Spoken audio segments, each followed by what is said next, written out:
Yo, what's up? My name is Blast, and this is how I blew up. If I go and duck up, hope you know ain't no love lost. Might get low if I don't take that risk. I ain't no boss. LA native Blast is taking off. Known for his vivid storytelling and melodic voice, he's worked closely with Bino Rideau, along with DJ Mustard and Kendrick Lamar, even once hopped on a beat he produced. He hit major stream numbers with this song Hurt and followed up with hits like Chosen, Be Alone, and Overrated, pulling in millions of streams and TikToks. He's been compared to Nate Dogg and even got a shout out from E40, but he's put in the work. How exactly did this lyrical storyteller, producer, multi-hyphenate get here?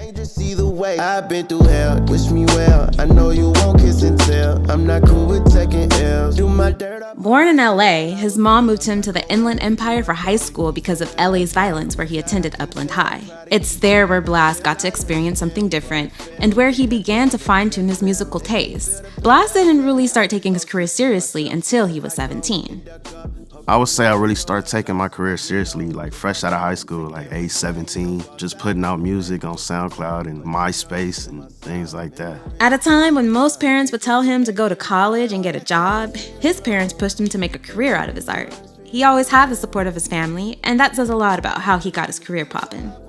Early on, my mom always supported me. My dad, I would say my dad is actually my biggest fan. Yeah, the support around me was always there. I felt like people really believed in me.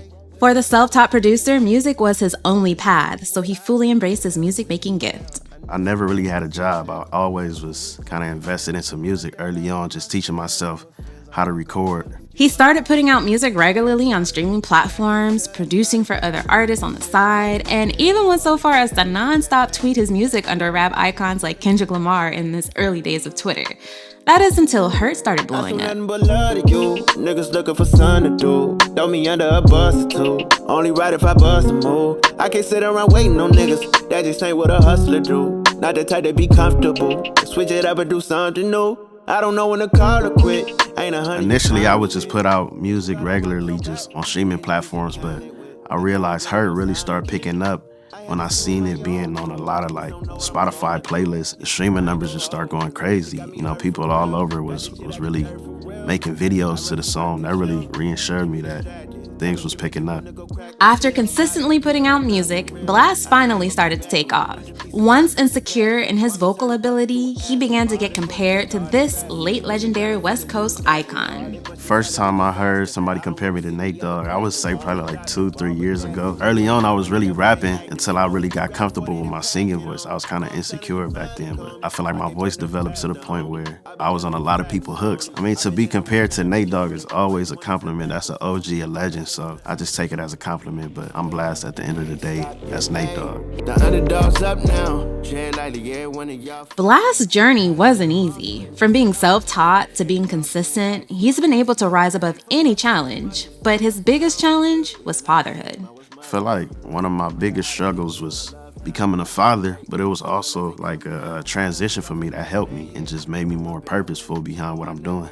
But he says it's this, more than anything, that gave him the pressure he needed to take off. So the struggle was really just like trying to figure out where I'm gonna stay or where he gonna stay, and just figuring out like how I'm gonna financially support my family. It was a confusing moment for me because I was so focused on myself, you know, trying to be an artist, but it just made me realize that it's not all about me. It just put an extra pressure on my back that I needed.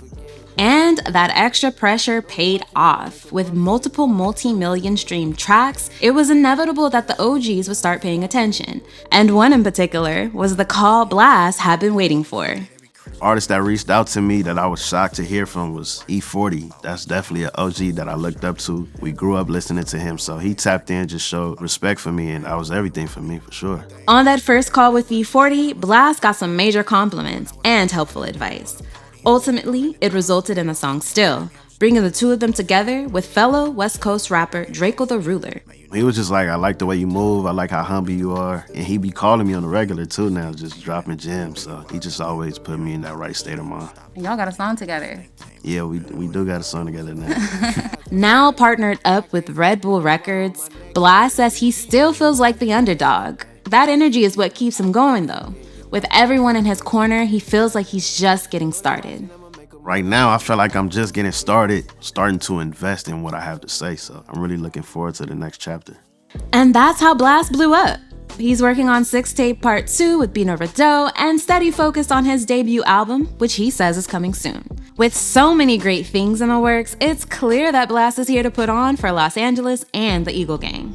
For UPROXX Music, I'm Sharice Johnson.